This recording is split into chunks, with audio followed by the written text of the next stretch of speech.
Paz do Senhor, meus irmãos e minhas irmãs, graças a Deus por estarmos aqui nesta manhã para concluirmos mais um trimestre da Escola Bíblica Dominical.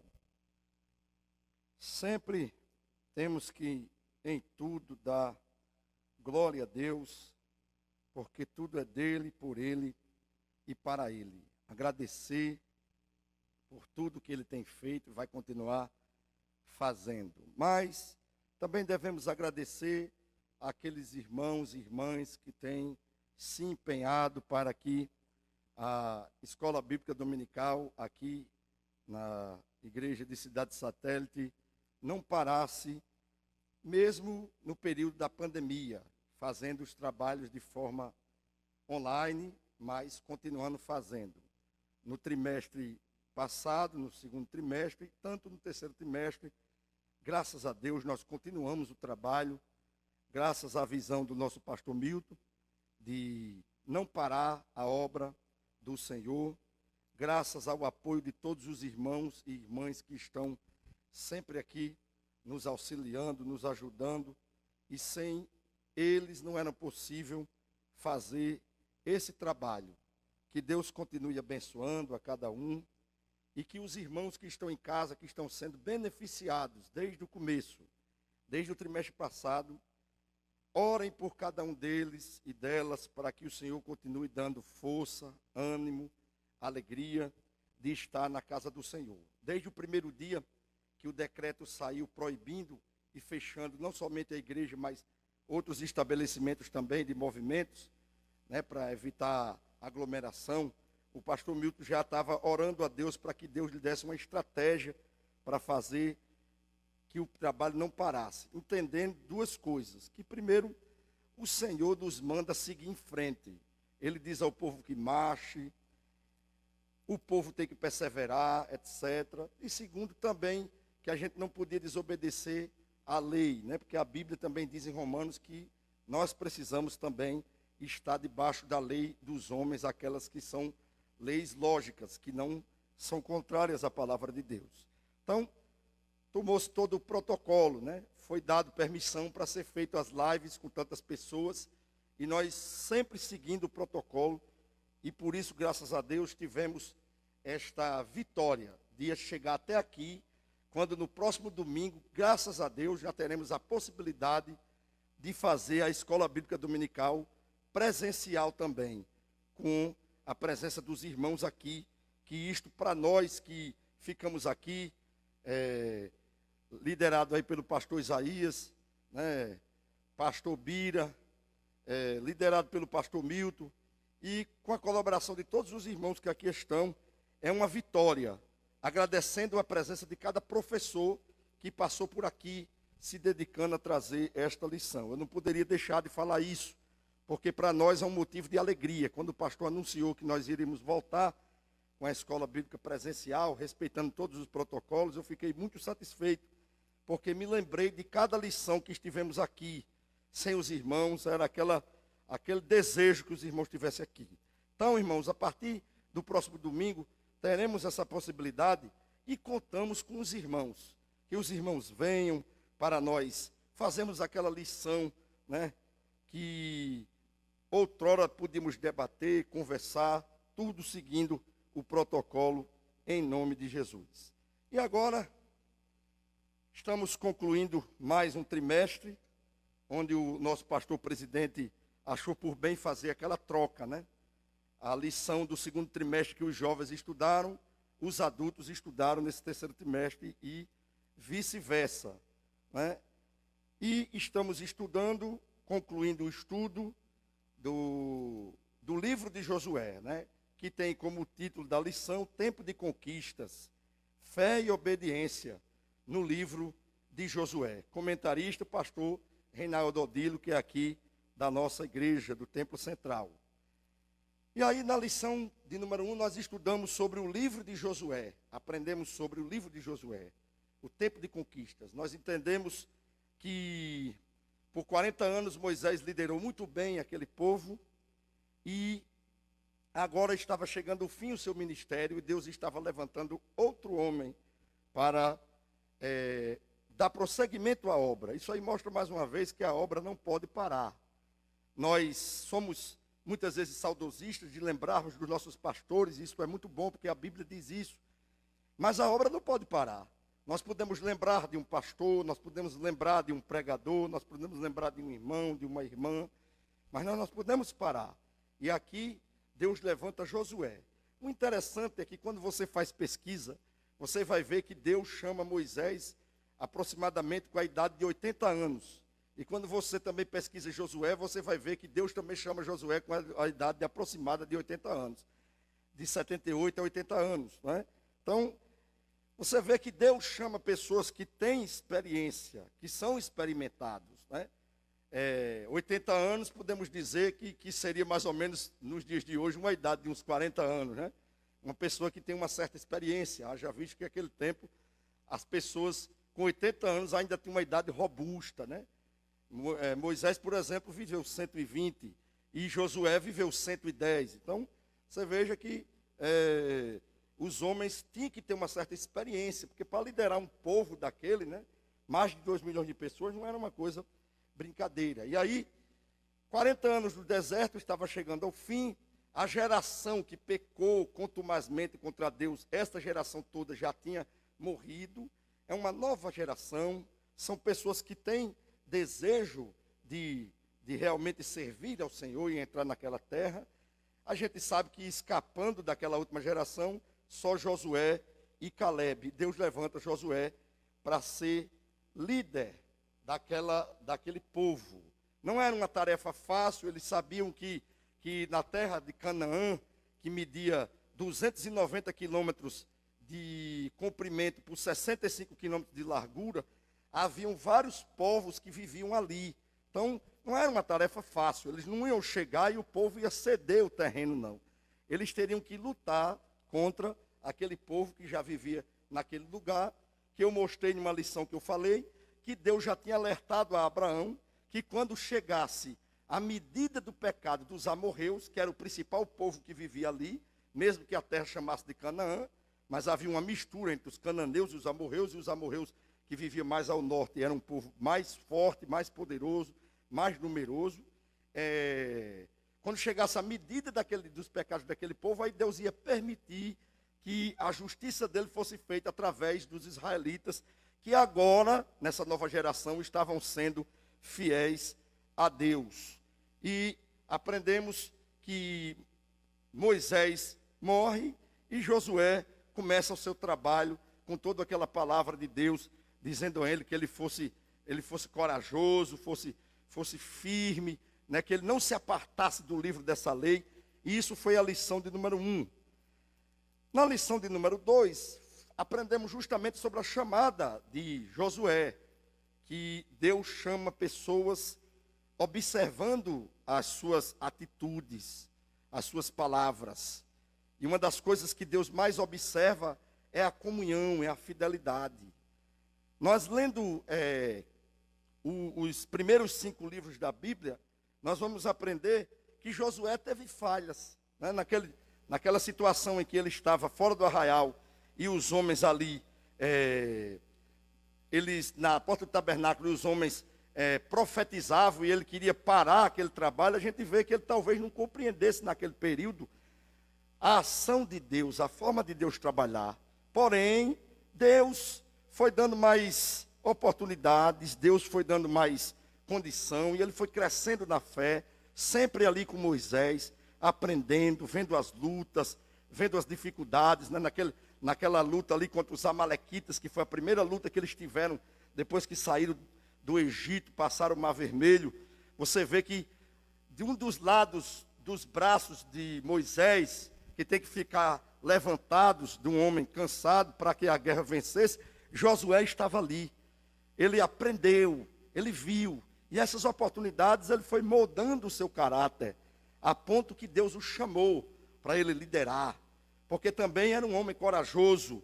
Vemos naquela situação dos 12 espias, que ele era um dos espias junto com Caleb, que não tiveram medo do povo cananeu, porque nós aprendemos nessa lição que o medo faz com que a nossa visão fique deturpada.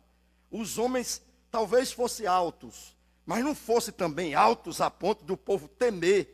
Haja vista que eles também serviam a um Deus muito mais poderoso, muito mais fiel, o único Deus que existia realmente. Então, você vê que Josué tem esses atributos, não significa que ele não tenha falhas, tem. Todo líder tem suas falhas. E muita gente erra no fato de olhar somente para as falhas da pessoa e não para o caráter, para as coisas positivas. Tem gente que tem um microscópio para olhar os atributos, as coisas boas, né? Mas tem um telescópio para olhar as falhas das pessoas, né? Elas veem tudo, observam tudo. E aí, na lição de número 2, nós aprendemos esse caráter de Josué e como Deus trabalhou com ele, chamando ele para liderar.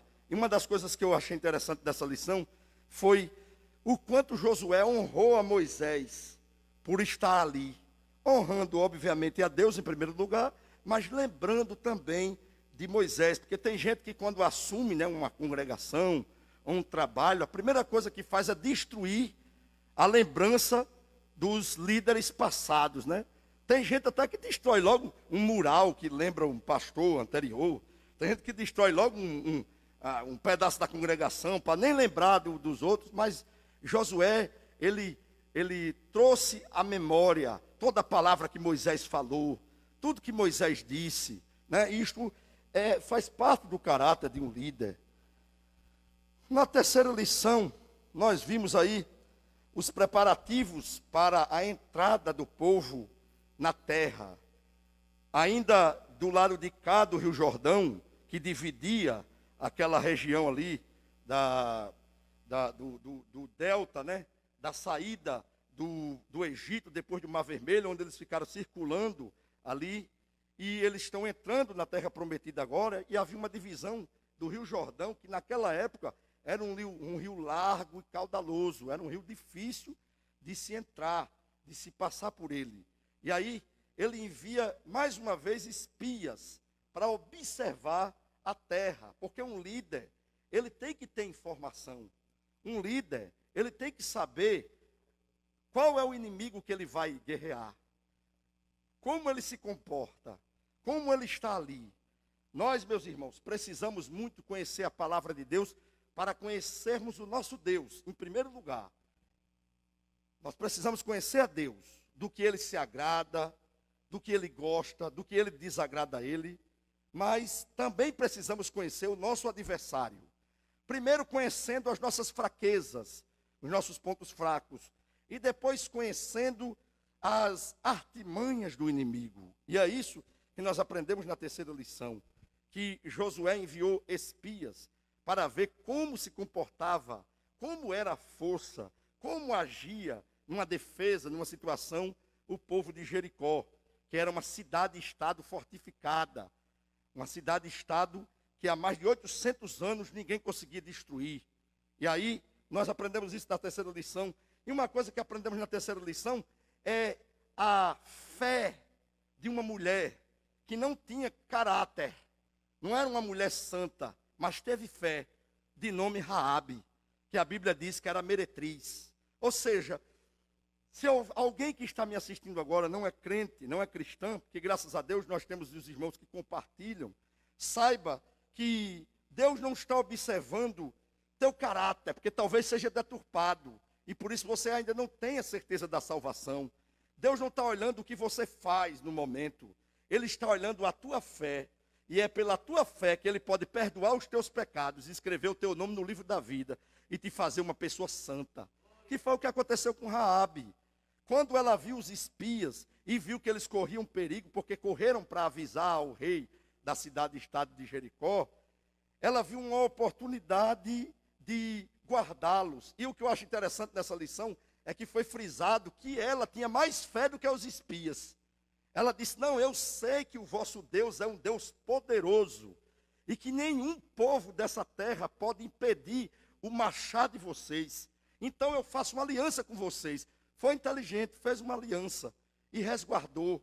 E a Bíblia diz que por um fio de escarlate, aleluia, ela foi salva com toda a sua família, apontando para o sangue de Jesus Cristo, que o sangue de Jesus Cristo foi quem nos purificou de todo o pecado. Aprendemos a fé e a obediência de uma mulher. E o mais interessante é que esta mulher, além de ser honrada e entrar lá em Hebreus, no memorial dos heróis da fé, ainda sabemos que ela fazia parte da família de Jesus. Que coisa maravilhosa! Como é que Deus pega um homem no monturo, um homem necessitado, um homem desgraçado? Como é que Deus pega uma mulher meretriz, limpa ela, lava ela, gera fé nela, salva ela e ainda dá um lugar de destaque a ela? Deus é muito bom, Deus é muito maravilhoso. Eu sei que todos que estão me assistindo agora sentem essa ação de Deus. Como Deus tirou a pessoa do monturo. Como Deus fez ela sentar no meio dos príncipes. Aleluia. Isso foi isso que nós aprendemos na lição de número 3. Na lição de número 4, nós aprendemos sobre os obstáculos que foram vencidos. Nós sabemos, como eu falei anteriormente, que a terra tinha que ser conquistada, porque ali havia vários povos. Nós podemos começar pelos amorreus, falar dos cananeus, dos heveus, dos heteus, dos jebuseus, dos moabitas. Nós podemos falar de vários outros povos que viviam naquela região e que não iam passar de nenhuma forma barato aquela terra. Havia verdadeiros obstáculos, verdadeiras dificuldades naquele lugar. Mas Deus sempre tem uma forma de fazer o impossível se tornar possível. E a forma que Deus tem para fazer, nem sempre é a forma lógica que nós achamos.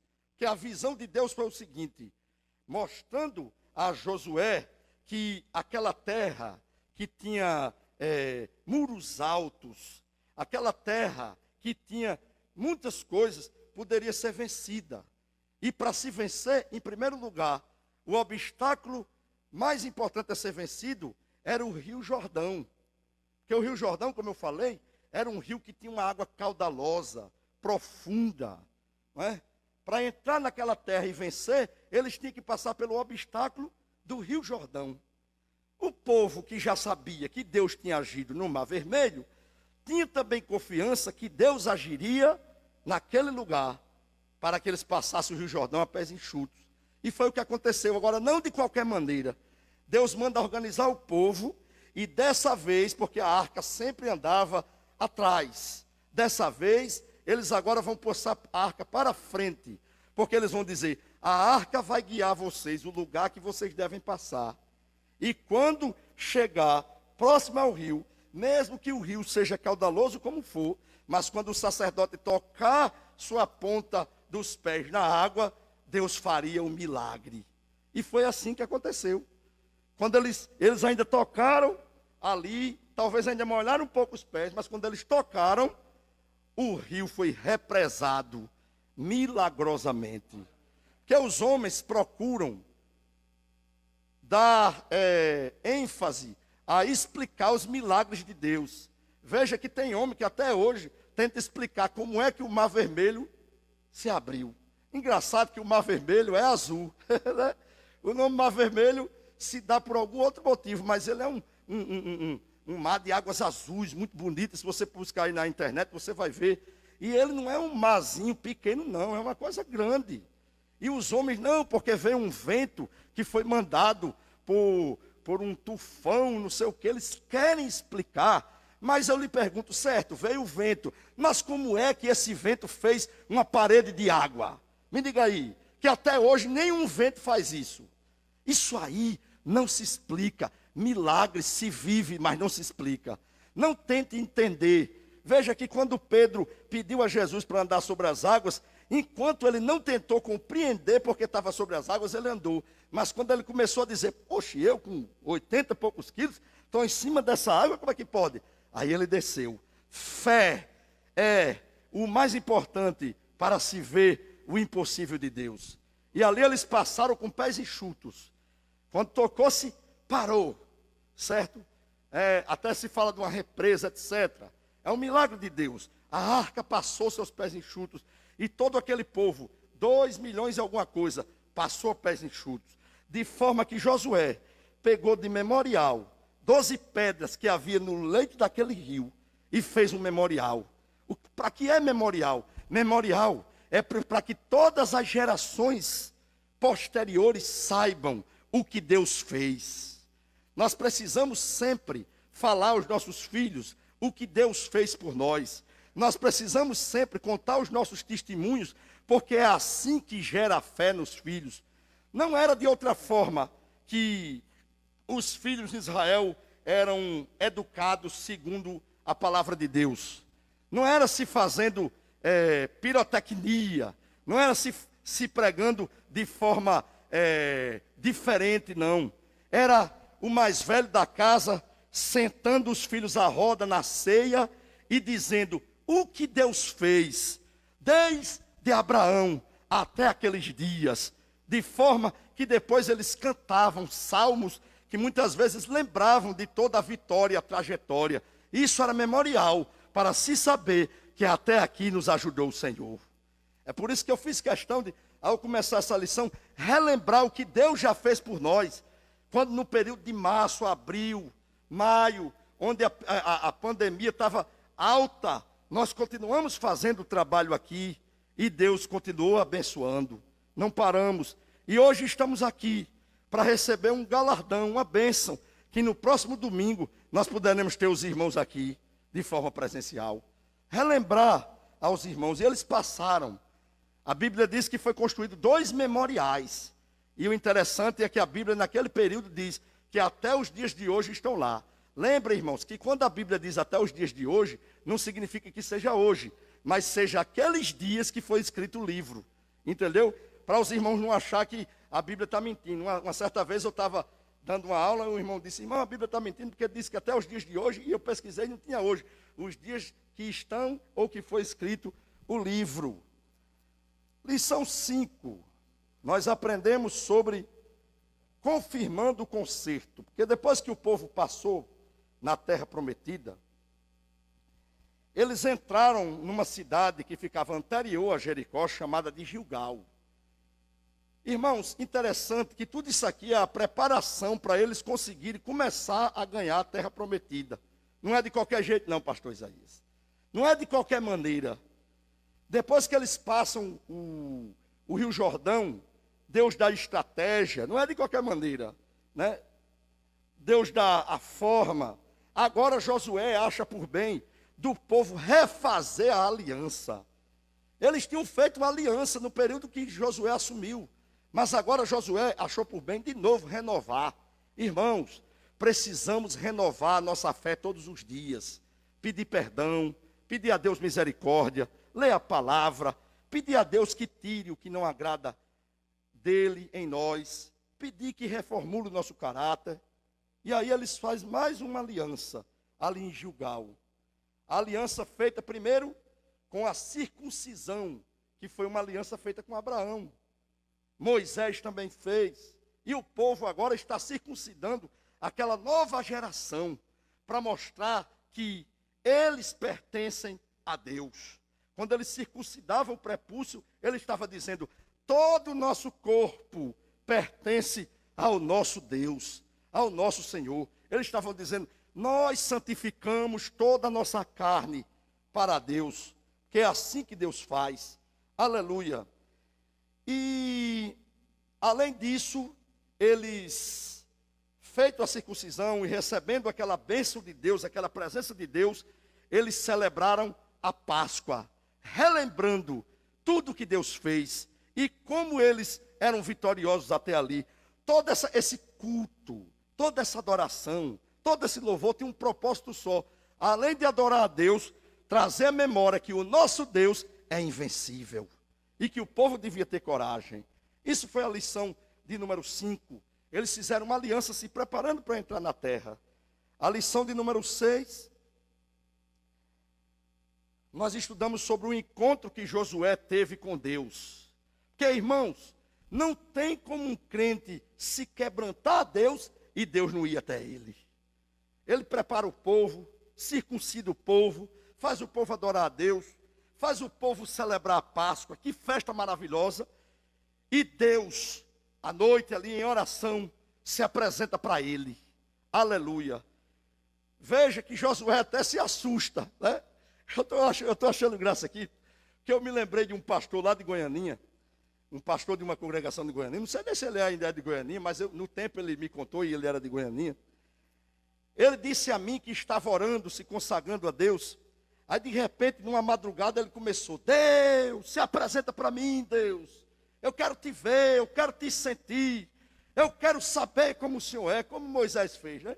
Aí ele disse que de repente, ele sentiu uma pessoa grande e pesada sentando no colchão. Ele estava assim, orando no colchão. Aí a cama fez aquele barulho. Ele disse: irmão, eu me arrepiei todinho e comecei a dizer: é brincadeira, Deus, eu não aguento não, eu não suporto não. Deus. Aí se arrepiou. Não é brincadeira. Às vezes as pessoas julgam Josué. Como é que pode? Josué veio, Deus, através de uma teofania, ou seja, um anjo que veio. Outros acham que é uma cristofania, porque ele disse que é o capitão dos exércitos, é o líder dos exércitos. Alguém acha que é Cristo ali, né? São teologias, etc. Agora a questão é o seguinte: ali era Deus. Então, quando ele viu o homem armado com a espada grande, ele se assustou. Ele podia ter pensado que fosse dos de Jericó. Ele disse: és tu dos de Jericó ou dos nossos?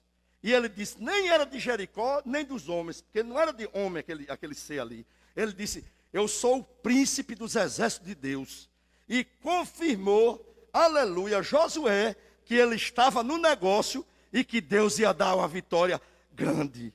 É tão verdade que Josué se levantou e disse: preparai-vos, santificai-vos, porque amanhã Deus fará uma grande coisa no meio de nós. Irmãos, nós precisamos enxergar espiritualmente que nessas lutas que nós passamos, Deus está conosco. Deus está confirmando a nossa fé. Deus está nos fortalecendo. Deus está nos dando graça. E Ele está sempre presente. Aleluia. Preparando o seu povo para as batalhas. Preparando o seu povo para as lutas. Mas dando vitória. Porque na lição 7, Josué agora, feito a aliança com Deus. Josué adorando a Deus. E Josué sendo visitado por Deus. Não tem nenhum crente que fazendo aliança com Deus, se santificando, que buscando a Deus, não sinta a real presença de Deus. Não receba a visita de Deus. Deus está falando a você, se você quer que Deus entre no teu lar para resolver toda a situação, então santifica teu lar. Circuncida os teus. Isso eu estou falando em termos espirituais, né? Não vão fazer circuncisão por aí, que a gente já está liberto disso aí. Não é? Prepara o coração, prepara o ambiente. A pessoa quer que Deus visite, mas está assistindo filme indevido na sua televisão, novela de vários tipos de coisas terríveis, né? Ela não se prepara, ela não se santifica. Eu aprendi com um pastor que eu tive, o primeiro pastor que eu tive. Ele dizia: irmãos, nós falamos demais na oração, mas se em determinado momento nós nos calarmos e disser: ó Deus, fala comigo, e ficarmos em silêncio, só adorando a Deus de forma mental, Deus começa a falar em nossa mente. E é verdade. Eu tenho tido essa experiência. Quando eu preciso que Deus me dê uma resposta. Olha, nós somos crentes e muitas vezes somos requisitados por alguém para que Deus fale. Eu me lembro aqui na base aérea, tem um militar que ele estava perto de estabilizar, ou seja, fazer 10 anos. E aí ia ter todos os benefícios, etc. E ele se formou em Química do Petróleo aqui na UFRN. E estava com uma proposta de uma empresa da Petrobras, que era, acho que se eu não me engano, Halliburton, o nome da empresa. Era uma proposta de crescimento, mas não tinha estabilidade. Na aeronáutica ele ia ter estabilidade.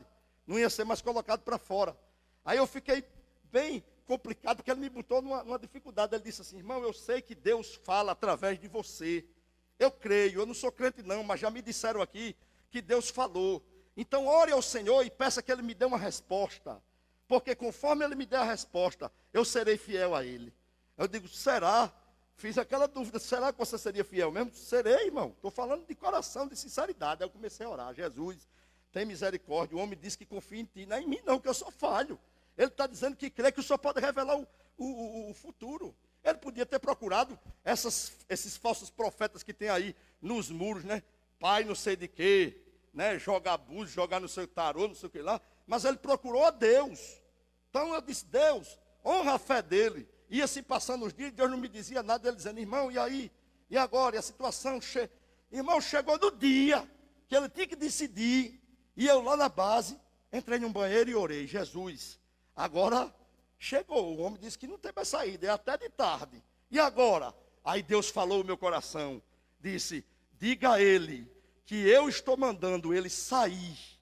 Ele pode ir lá e assinar os papéis de sair da aeronáutica e ir lá para a empresa dele, que eu tenho um propósito com ele. Levarei ele em muitas nações do mundo e eu farei ele ser uma bênção. Irmão, eu fui lá e disse a ele. E ele disse, amém, irmão. Não teve nem dúvida. Talvez eu tivesse dúvida, mas ele não tinha. Ele foi lá e assinou. Muitos anos depois, acho que em 2018, uns 8 anos depois, em 2018, eu estava pregando no culto de formatura de medicina da UFRN, lá em Lagoa Seca, quando de repente eu vejo aquele homem. Ele chega e dizendo, olha, é um servo de Deus. Eu estou hoje bem. Hoje eu sou um crente, eu nem era crente. Hoje eu sou um crente porque eu pedi a Deus uma resposta. Falei com ele, ele orou e Deus deu a resposta. E glória a Deus. E eu fiquei satisfeito, sabe por quê? Porque Deus é o único que sabe o futuro e pode revelar. Tanto para nos livrar de um mal, como para nos dar vitória. Aleluia. É assim. E Deus mostrou através de Josué que eles iam ter vitória. Mesmo não sendo brincadeira. Aquela cidade de Jericó, lição 7, tinha 32 quilômetros quadrados de terra, que era circulado por uma muralha que tinha 4.100 metros, 4 quilômetros e 100 de uma muralha. E a muralha também não era baixinha, não. Aqui diz que a muralha tinha 9 metros de altura e 6 metros de comprimento. De forma que diz alguns historiadores que passavam 2 carros, né, de bois ali, cavalos preparados para... Não era uma coisa fácil. Eram 4.100 metros de uma muralha que circundava uma cidade-estado de 32 quilômetros de quadrados. Não era brincadeira, o povo sabia. E a estratégia que Deus dá não é uma estratégia lógica.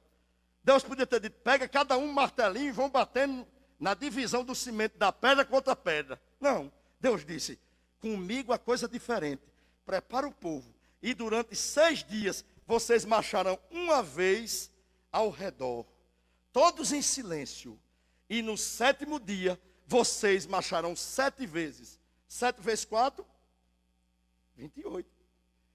28, mais de 28 quilômetros, 28 quilômetros e 700, num dia só, para 2 milhões e pouco de pessoas. Ali tinha idosos, tinha criança, tinha todo mundo. Começaram cedinho e rodearam. Rodearam. Por fim, Deus disse, tocai.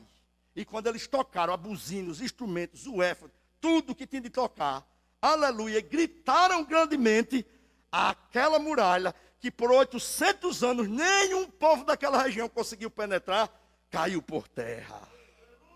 Oh, glória! Imagina aí 4.100 metros de muralha, de 9 por 6, arriando na hora só. Glória a Deus! Aleluia! Muitos do exército já morreu ali porque estava em cima da muralha. E alguns historiadores, eu estive pesquisando ontem, e eu vi até imagens que eu nunca tinha visto, lá de Jericó, mostra que uma parte daquela muralha, mostra ainda está lá como se fosse intacta, implodida. Não caiu para frente porque caía sobre o povo de Israel, nem caiu para trás porque ficava de ruim de entrar. Eles tinham que passar por um escombro de mais de 9 metros. Mas caiu para o chão. Ela implodiu como um prédio cheio de dinamite. Uma engenharia maior do mundo para derrubar um prédio. Deus, em 7 dias, fez um milagre. Aleluia. Tudo para mostrar o quê? Que Ele é fiel. Lição de número 8. Nós aprendemos que Deus é um Deus que dá vitórias extraordinárias quando o povo está fiel. Mas quando o povo se torna infiel, uma família, uma pessoa, as derrotas vêm. A batalha contra Ai. Que se você comparar Jericó com Ai, você vai ver que Ai era 20% do que Jericó era. Muito menor. É tanto que Josué, de forma despretensiosa, mandou menos gente, mandou menos soldados. Vamos dizer assim, mandou um batalhão menos experiente para entrar ali. E tiveram uma derrota terrível. Tudo por causa do pecado de Acã. Que a capa de ali, cunha de ouro, escondeu debaixo da sua tenda e teve o apoio da sua família. Olha aí, tem gente cobrindo o pecado de filho, viu? É o que Deus manda dizer. E quando o filho estiver morto, não vem reclamar. Deus sabe o que faz. Quando o filho estiver na bandidagem, quando o filho estiver na homossexualidade, ou a filha, no erro, não venha cobrar Deus, você encobrindo os pecados, sem coragem de dizer a verdade. A família todinha de Acã morreu porque encobriu. Ninguém teve coragem de chegar a Josué e dizer: Josué, tem uma coisa errada, tem um anátema no meio do povo. Porque Acã não foi fiel a Deus, porque Acã não teve santificação. Olha, irmão, olha, irmã, não pense que você acuvitando o namoro errado do seu filho vai dar certo, não, vai dar errado, sabe? Não vá na onda do mundo, que as novelinhas do mundo aí é ensinando o pai e a mãe levar filho para ter relação dentro de casa, para não ir para motel, não sei para quê. Não, nós temos que ser fiéis a Deus. Se seu filho é maior e mora na sua casa e quer pecar, é da porta para fora, é a escolha dele. Agora, você tem que ter caráter e dizer: olhe, se você é de menor e está debaixo aqui da minha família, do meu jugo, da minha administração, então você vai ter que seguir o que eu estou falando a você. E mostrar que quando a pessoa não segue, é muito ruim o resultado. Como foi com Acã. Uma derrota com um povo muito menor. Foi uma verdadeira vergonha. Foi uma vergonha. Josué ficou envergonhado. É tanto que depois de ter acontecido a situação, ele vai orar, rogar, chorar, pedir a Deus a resposta. E Deus vai revelar. Deus vai revelar. Revelar, sabe por quê? Deus revela quando a pessoa não tem vergonha. Deus não faz vergonha a quem tem vergonha. Faz não, isso aí eu aprendi. Tem crente que fica porque cometeu uns pecadinhos, aí quando Deus começa a usar alguém, tem crente que fica: ô Jesus, não mostra ele não, não mostra ele não. Não vai mostrar não, irmão. Quando você tem vergonha do teu pecado, ele não revela. Isso aí eu tenho certeza.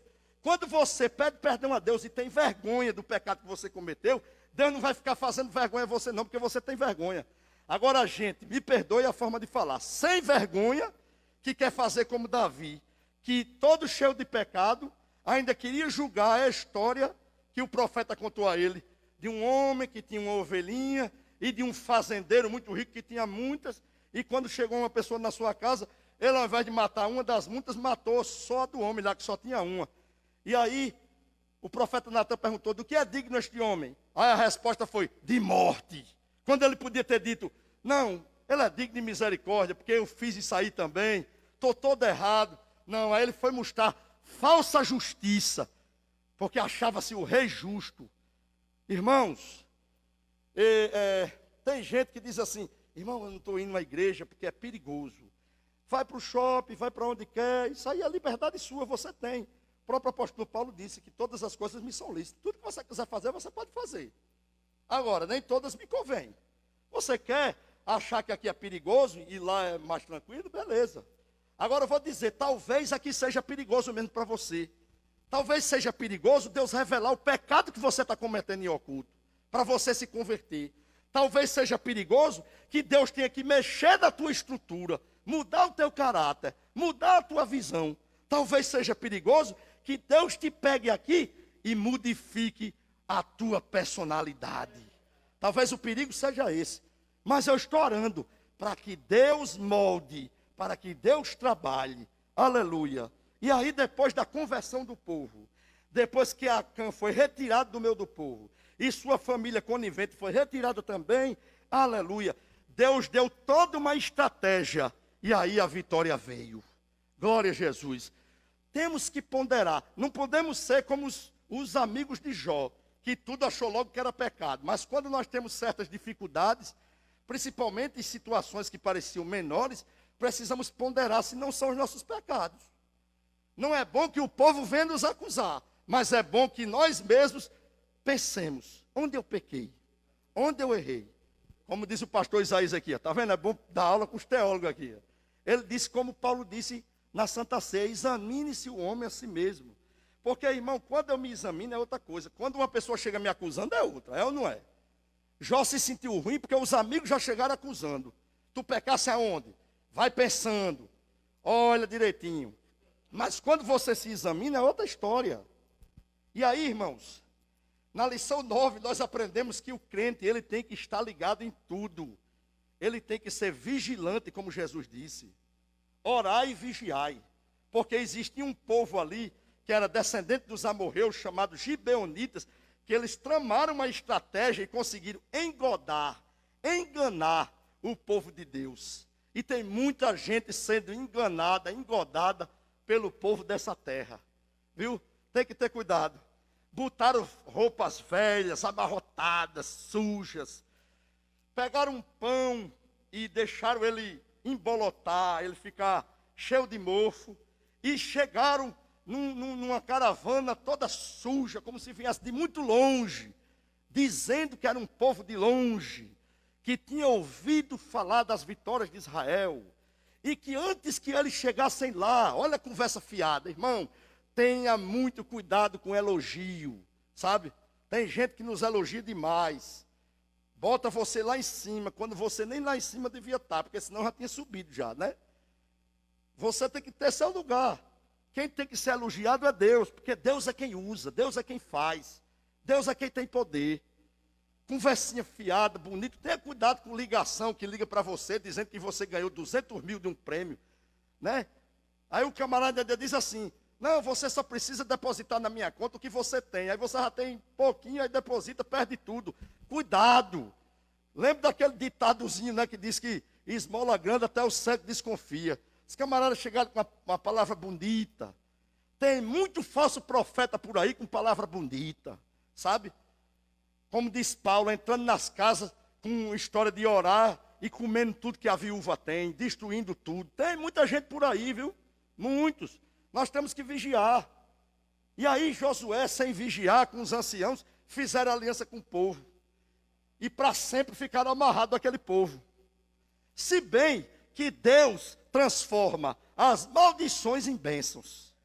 Porque você vê, numa situação dessa de mentira, 3 dias depois de se banquetear, depois de fazer aquela festa, eles disseram, rapaz, era mentira, a gente é aqui, descendente dos amorreus, somos de Gibeão, é porque a gente tremeu vocês, mas agora vocês são servos de Deus, não pode mais quebrar a aliança, não pode mais quebrar o pacto. E aí, meus irmãos, o interessante foi que Josué sentiu o desejo de colocar eles como rachadores de lenha e tiradores de água. Inicialmente os anciãos pediram para ser de toda a nação, mas Josué achou por bem só do templo. Então veja, a maldição que Gibeão buscou para si, Deus tornou em bênção, porque colocou eles para trabalhar para o Senhor no templo. Aleluia! E você vê que este povo foi fiel até o fim. Até quando voltou lá da Babilônia, eles tinham os gibeonitas no meio do povo para fazer o trabalho. Veja como Deus transforma a maldição em bênção. Aleluia. Quando o crente é enganado, pode ter certeza, teve seus erros, teve, mas Deus tem poder de transformar a maldição em bênção. Lição de número 10. Aprendemos que ainda tinha muitas lutas e muita terra para o povo conquistar. Havia inimigos no norte, no sul, no leste, no oeste, e o povo tinha que batalhar, lutar. Nós aprendemos que os inimigos do sul eram menores, mas eram terríveis, eram sagazes, principalmente os jebuseus que ficavam em Jerusalém. Você vê que os jebuseus eram um inimigo tão difícil de ser vencido, que só Davi vai conseguir, muitos anos depois, entrar. E se você pesquisar na internet, em vídeos do YouTube, de pessoas que viajam para lá, vocês vão ver a coisa interessante, como foi a vitória. Um túnel que era ligado até a cidade lá de Jebuseu, de Jerusalém, e só passava um homem de cada vez com água por aqui. Ó. Eu não lembro o número exato, se foi 10 homens, eu não lembro. foi um número pequeno de gente que entrou e conseguiu vencer milhares de jebuseus lá dentro. Porque a Bíblia diz que a espada se apegava à mão dos homens. E começa dizendo que o Espírito do Senhor é que dava vitória. Ou seja, não era o poder dos homens, mas o Espírito de Deus. Era um inimigo terrível, sagaz. Mas como Deus é maravilhoso. No norte, mais inimigos. Os amorreus eram grandes. Junto com os amonitas, com outros povos que existiam ali. Foi uma guerra de muitos anos. Agora, o mais interessante é exemplificar, em suma, como Deus deu vitória. Quando Josué viu a possibilidade de vencer aquele povo, ele orou a Deus e pediu para o sol se deter e a lua parar. E no vale de Aijalon, diz a Bíblia, naquele dia, um dia diferente de todos os dias da história, aleluia, foi quase 24 horas parado o sol e a lua. Deus dá vitória ao seu povo. Aleluia! Os inimigos são muitos, como a Bíblia diz. Muitos são as aflições do crente e de um justo, mas de todas o Senhor os livra. Não sei pelo que você está passando, mas a resposta é essa. Muitas são as aflições do justo, mas de todas o Senhor os livra. Aleluia! E ali Deus deu uma vitória tremenda, que o povo louvou, glorificou, adorou, exaltou e entendeu que Deus tinha dado aquela terra àquele povo. E aí na lição 11, depois de muitos anos de luta, principalmente contra os exércitos do norte, começa a divisão da terra, nas 12 tribos. Nós aprendemos que Judá e Efraim ficaram com a porção do sul, sendo que os levitas que não tinham recebido ainda a sua herança, receberam em pontos estratégicos, inclusive próximo a Jerusalém, onde eles podiam viver na cidade do grande rei, que era a cidade do templo, onde eles serviriam a Deus por mais de 1000 anos. Veja como Deus é inteligente. E as outras 10 tribos vão ficar espalhadas pela região norte, leste e oeste de Israel. É interessante isso aí. Eles colocaram um tabernáculo em Gilgal, logo na entrada, onde ele fez a aliança. E depois agora eles mudam para Siló, na ideia de ficar mais central, para que o povo do norte não diga, não, a gente não subiu para adorar, porque está longe demais lá em Gilgal. Aí eles botam em Siló, que é de Efraim, que ficava no meio do caminho, para que o povo não tivesse nenhuma desculpa. Irmão, ninguém tem desculpa para não adorar a Deus, porque o nosso Deus está em todo lugar, porque o nosso Deus é santo, porque o nosso Deus é maravilhoso. E ali em Siló ficou 300 anos aquela arca, até que os filisteus tomaram e levaram, né? Aí ela ficou mais alguns anos até chegar, Deus colocar no coração de Davi para vir para a cidade certa de Jerusalém, logo depois que Davi conquistou a dos jebuseus. Lição 12. Aprendemos como Deus é misericordioso e justo, porque Ele criou ou rememorou, porque Moisés já tinha criado 3, as cidades de refúgio, e aí criando mais 3, ou seja, tornando todo o território de Israel abrangente, para que não houvesse injustiça, porque nós sabemos que os homicídios, está aí um advogado, sabe muito bem disso aí, os homicídios se dividem em culposo e doloso, né? O doloso é aquele quando você tem intenção de matar, você sai dizendo, hoje eu vou matar fulano de tal, e ainda faz uma arquitetura, né? Eu vou num capuz, aí eu tiro a placa do carro, aí eu faço não sei o quê, aí eu jogo as armas fora, entendeu? Esse é o doloso, intenção. E o culposo é aquele que é um acidente de percurso, tipo, eu vou viajar, aí de repente, como aconteceu um irmão que eu conheço, ele vinha, o carro soltou o pneu, rodou, viu um pobre do cara da bicicleta, pum, matou o cara. Ele não teve intenção de matar, mas matou. E aí, a ira das pessoas, principalmente naquele tempo que eles ainda pensavam no olho por olho, dente por dente, eles pensavam o seguinte, pronto, matou um familiar meu, não quero nem saber se foi doloso ou culposo, não vamos nem esperar ter apuração, vamos matar logo o cara para ficar normal. E Deus achava isso injusto.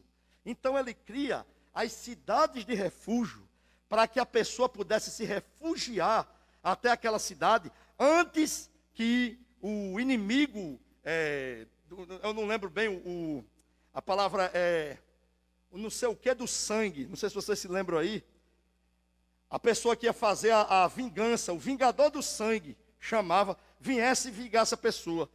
Só que também não era chegar lá e entrar e escapar, não. A pessoa chegava, se apresentava aos anciões da cidade, né? São 6 cidades, divididas norte e sul, leste e oeste. Olha como Deus é bom. No norte haveria Quedes e Golã. No sul, Hebrom.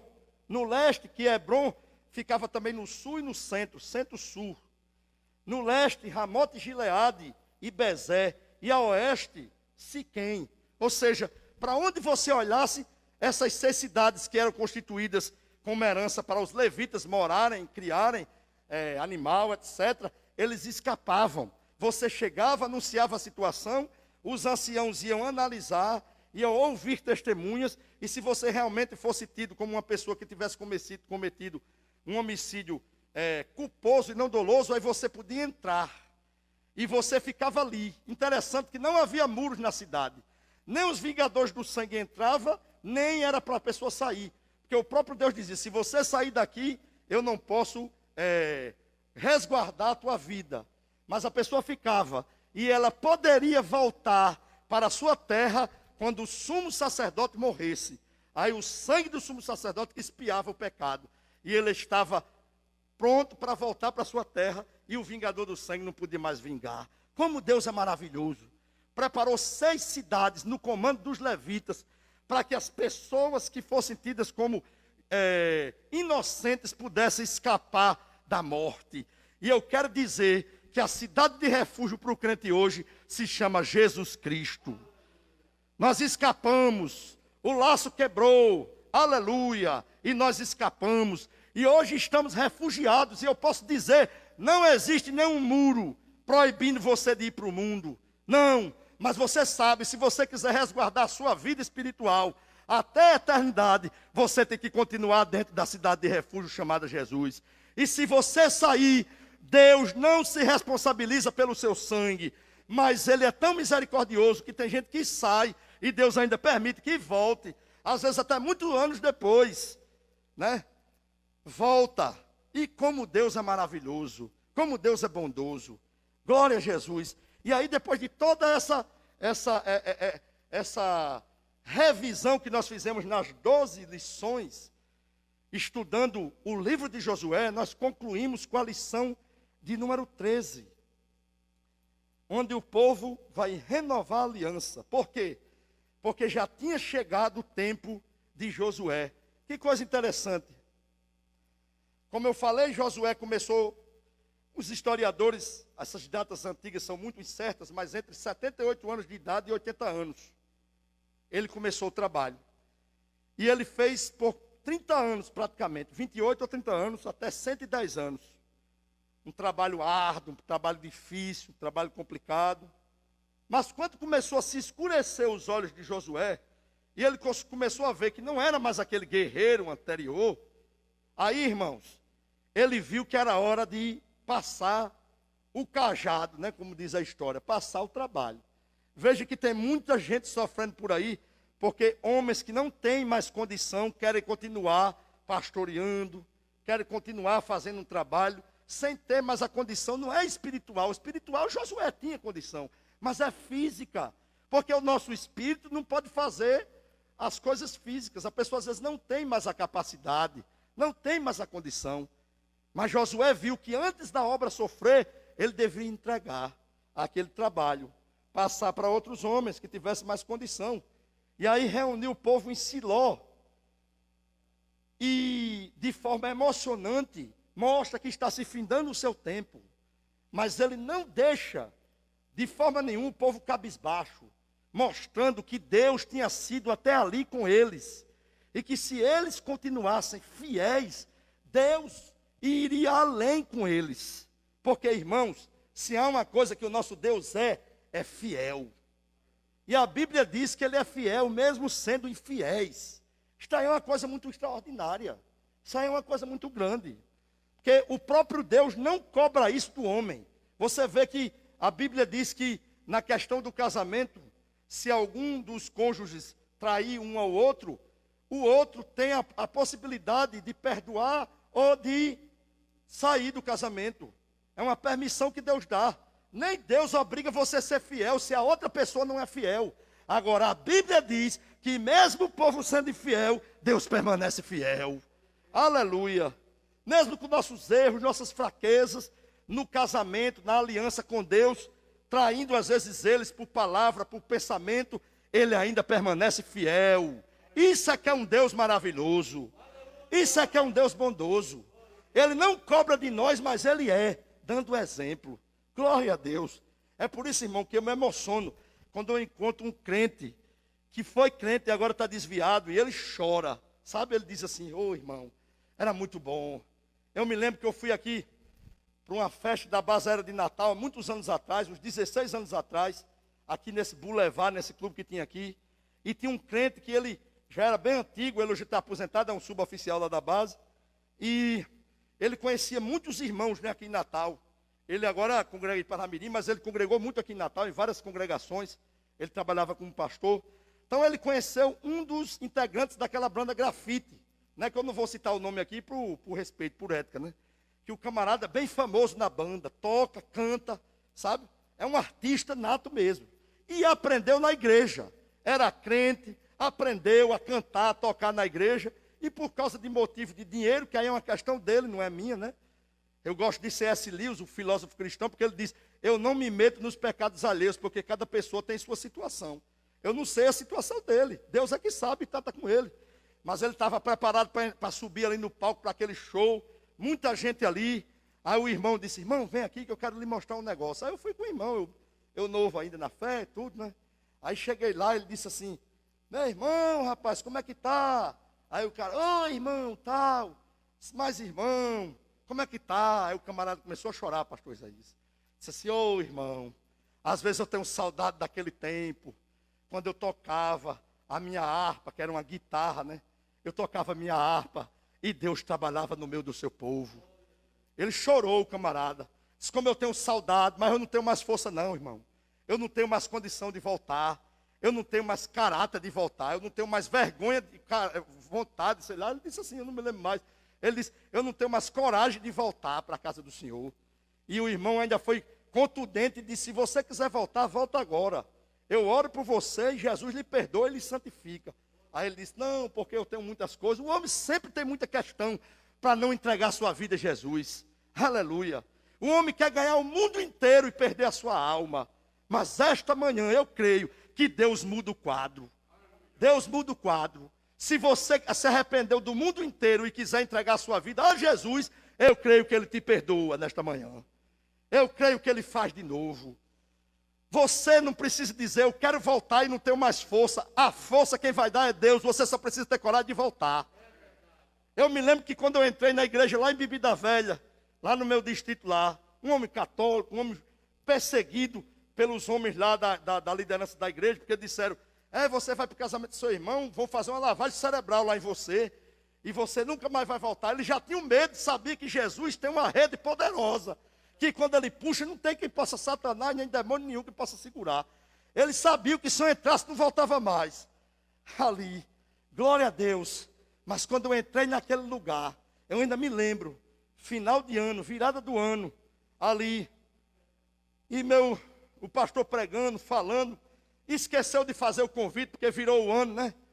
E eu ali muito triste, lá atrás no banco, pensando nos meus pecados, pensando que eu não tinha certeza de salvação, mesmo sendo uma liderança da igreja lá de Roma, não tinha certeza de salvação, uma angústia no peito, porque o homem sem Jesus tem angústia mesmo dentro, é um vazio grande.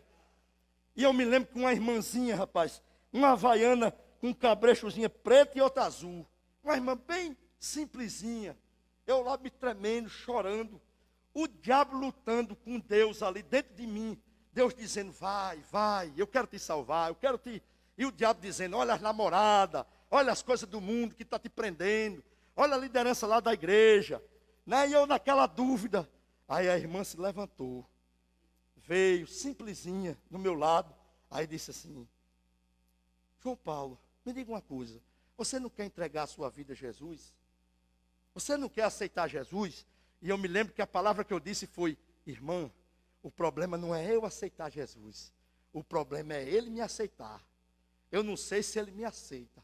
Aí ela disse: aceita, aceita. Aí eu disse: mas irmã, eu estou tão pesado, se a senhora soubesse.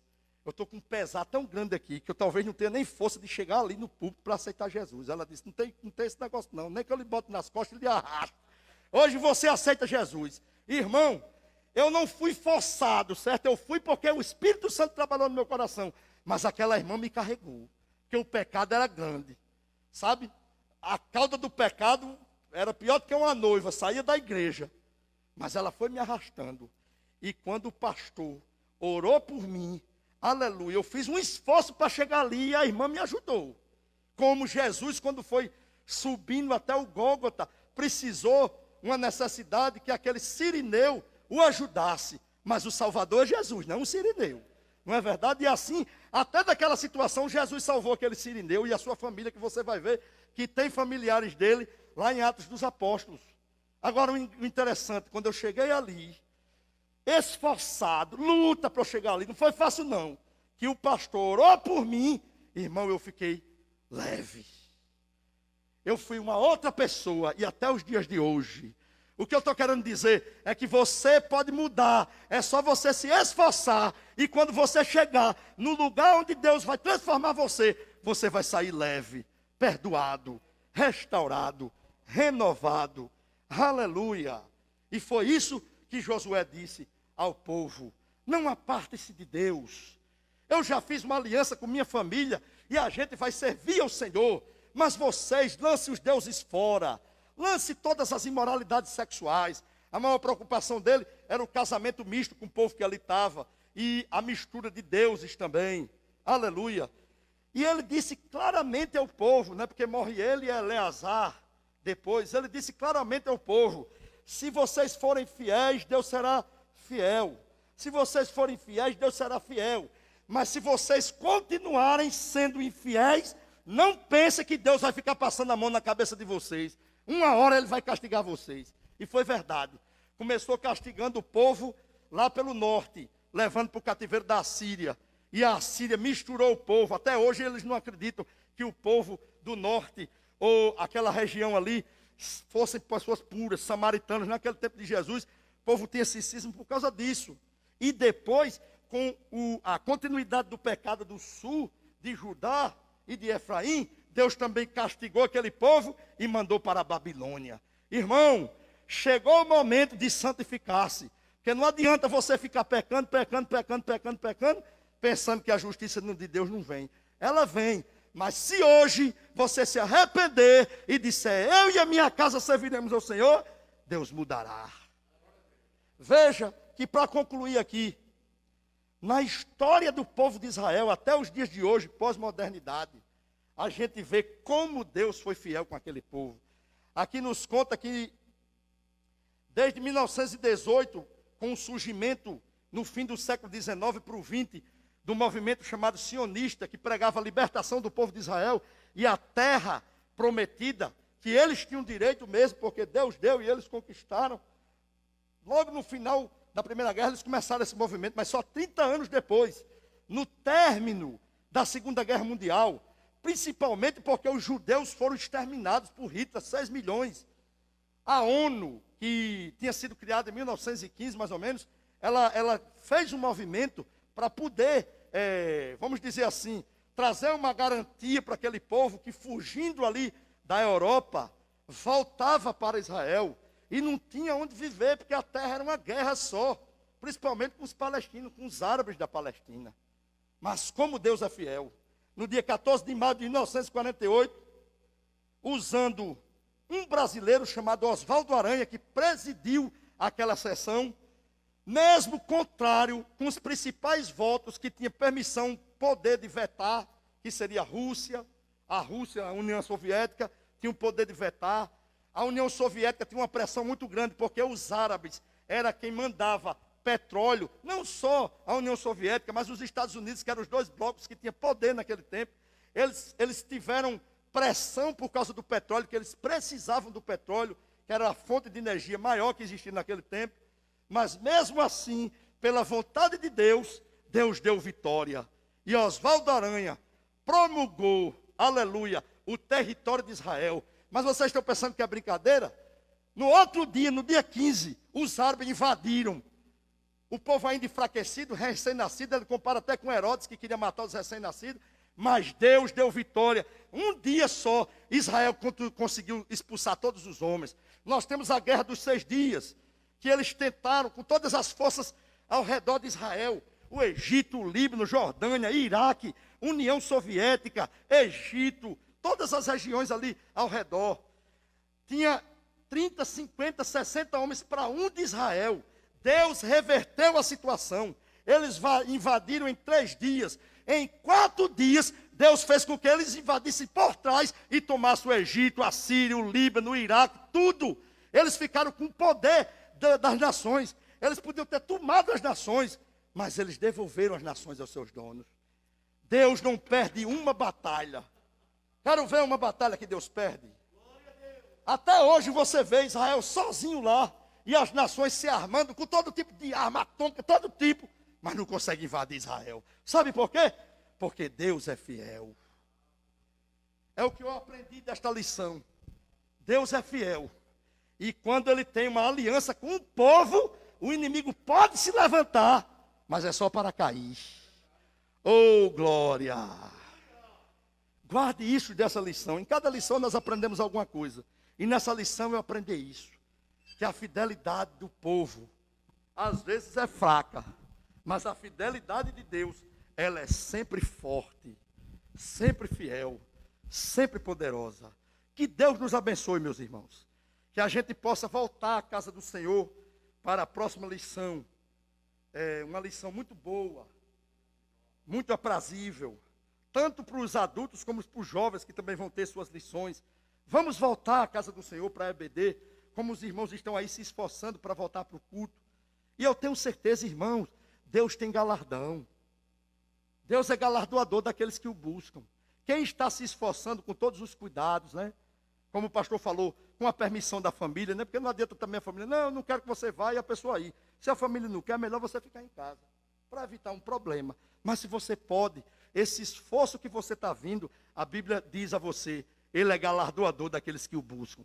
Se você está vindo é porque você busca Ele. E Ele não é infiel. Que Deus nos abençoe. Que Deus continue abençoando o seu povo. Em mais um trimestre que se começa no próximo domingo. E o seu povo continue sendo abençoado pela palavra dEle. Amém.